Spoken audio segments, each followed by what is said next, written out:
Ketamine blows. A ketamine trip report uploaded to Erowid on June 10, 2000. After finding out from various resources on ketamine, I was determined to try it. I heard of alternating realities, different dimensions, and incredible things. Well, at 20 years old, I got my hands on some pure pharmaceutical grade ketamine. I took over 50 units of ketamine from the smaller insulin syringe, which I think was around 0.08 of a cc from the larger standard syringe. I'm not sure on this though. I did it intramuscularly in my room alone and on my bed.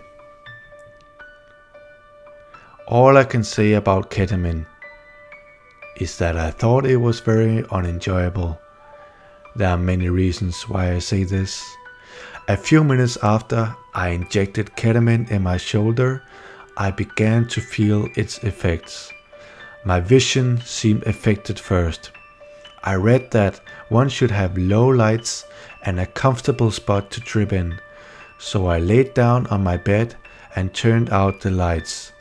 I don't know really what happened next, except that 10 to 15 minutes later, I think it was about that long, I was too fucked up to tell, I began to trip hard.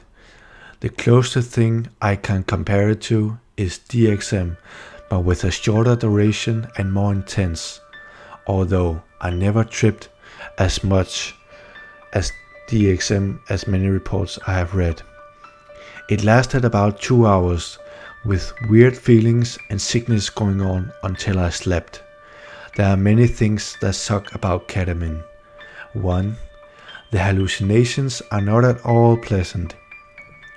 I remember turning on my lights in my room and everything looking completely and totally weird and alien.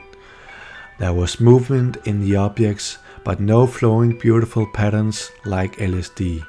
Instead, things seemed different in size and wobbly if I moved my head or my body. 2. You cannot walk. Even if you could physically walk, you don't want to. And even if you wanted to, I at least would have gotten sick. It seemed like in some respects like severe motion sickness. Things seemed wobbly when I moved in the slightest, therefore making me almost nauseated. 3. Without being able to walk or talk that well, I cannot see doing ketamine in groups of people. It seems like a very antisocial drug.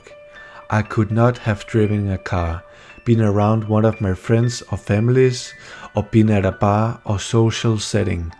On other trips, these things could all be moderately fun, especially on LSD or mushrooms. 4. You don't seem to recognize many of the totality of people in your life. I guess this is the point of disassociatives, to go into a world completely alien, but you cannot recognize the totality of things. Think of it like this. With your friend Bob, you recognize his whole person. This sounds weird, but think you know him, what he likes, how he looks, who he is, his entire totality. He is Bob. But with ketamine, you get stripped of that sense and fail to recognize certain things, certain people, and their totality. This is difficult to explain. Either way, this is not at all pleasant. You seem to lose contact with these people, to lose your sense of them, even though they are not present. This was very weird, because I thought of some of my friends for some reason, but then was unable to recognize who they were when I thought of them. I can't really explain it. 5. It makes you feel sick, at least for me. I know I mentioned this before, but I did not feel well after my trip.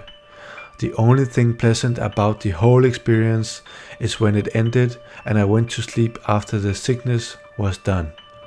6. It is actually somewhat scary. I could not feel my body, recognize myself, and the whole experience was actually frightening. The different dimensions people talk about in ketamine seems to be your mind just getting completely fucked up in this scary, weird, alien sort of way. I could go on, but my point is that ketamine wasn't fun. I just wanted to also provide a negative experience since I have read so many positive ones. But who knows, it might be for you. Everyone enjoys things that others don't.